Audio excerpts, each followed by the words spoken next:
Eh bien, voici maintenant Soren Prévost. C'est mon heure. Alors, Renaud, Soren, c'est un soliste. Oui. Voilà, mais pas au violon. Et à cette heure-ci sur Europe 1, je ne peux pas vous donner le nom de son instrument. C'est Oui. indéterminé. Non, On vous restons écoute, simples. Soren. Enfin, Cher- il a une musique à lui. Hein. Oui, Vraiment. attention. Chers auditeurs, chers humoristes, amateurs, remplaçants chroniques de l'équipe de 3e division de l'émission, Julie, Petit Michel, bonjour. Alors, musique classique rime avec découverte et ouverture d'esprit. Il est normal de retrouver Monsieur Capuçon dans notre beau studio. Tout comme il est normal de me retrouver en plein été au Festival Camping et Échangisme de Neuilly, car j'adore le camping. Mais assez parlé de moi. L'aura de notre invité m'oppresse tellement que je n'arrive pas à lâcher le bonjour qui s'impose. Et si je répondais à son courrier d'Europe 1 ? Oui, je vais plutôt faire ça. Première lettre. Une première lettre de Lionel Richie, ancien leader des Commodores et choriste de Yannick Noah à la Starac, qui dit « Hello, is it me you're looking for ?» Dis-moi Renaud, sur ton Twitter, tu as récemment déclaré que la journée de la femme, c'était tous les jours quand on était amoureux. Il me semble que c'est ce qui était écrit. Alors en plus d'être un soliste hors pair, tu ne serais pas surtout un lover hors mer ? Réponds-moi, je t'en supplie, il y a un timbre sur l'enveloppe. Bien. Alors, Monsieur Capuçon, si l'on se doit d'être à la hauteur du courrier qu'on reçoit, on se demande parfois si ces mêmes lettres méritent toute une réponse. Répondons quand même sans malice ou sans Terence. Que ceux qui ont compris ce jeu de mots m'écrivent de toute urgence. Alors, cher Lionel Richie, tout gentleman qui se respecte se doit d'honorer sa femme ou ses femmes tous les jours de l'année, d'une manière classique à la missionnaire ou d'une manière plus sportive à la cosaque. Toutefois, Monsieur Capuçon n'honore pas que les femmes tout au long de l'année. Non, il a déclaré dans le même registre, et je le cite en substance bien sûr, la journée de la bûche, c'est tous les jours quand on est bûcheron, mais également la journée du verre correcteur, c'est tous les jours quand on est opticien. Voilà, vous voyez, Renaud Capuçon ne fait pas de différence et rien de ce qui est humain ne lui est étranger. Je m'arrête là, cette chronique pourrait devenir intelligente. Oui, Alors, oui, faut pas surtout. Deuxième lettre. voilà, une deuxième lettre de Meryl Streep Poker, joueuse de talent, qui dit... Meryl Streep Poker, oui.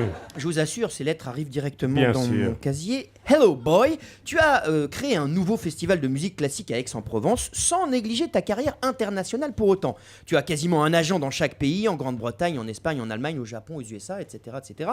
Envisages-tu de développer encore plus ton activité ? Et si oui, quel est ton business plan ?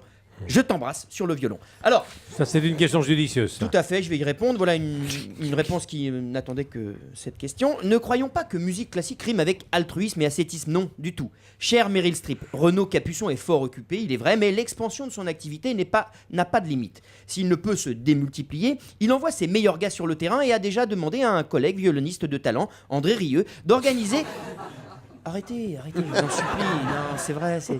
Il y a des D'organiser un concert flash mob au Starbucks Café de Damas en hommage... voilà. Ainsi qu'un récital acoustique à Fukushima sous cloche de verre pour éviter tout contact avec la population japonaise sur place puisqu'elle n'existe plus. Alors... Tout ça est actuellement à l'état de projet, ce qui n'est pas plus mal. Alors, maintenant une troisième lettre de Steffi Graff. Tu l'aimes bien toi, Steffi ? Ah ouais, grave, je l'aime. Qui dit... Ça alors. Oui, enfin bon. Hé Renaud, t'as déclaré que peut-être tu te verrais diriger un jour un orchestre et que c'était quelque chose de très sérieux. Ça veut dire que ce que tu fais actuellement, tu t'en bats un peu la raquette ? Désolé, je suis enrhumé, j'arrête pas de se mâcher.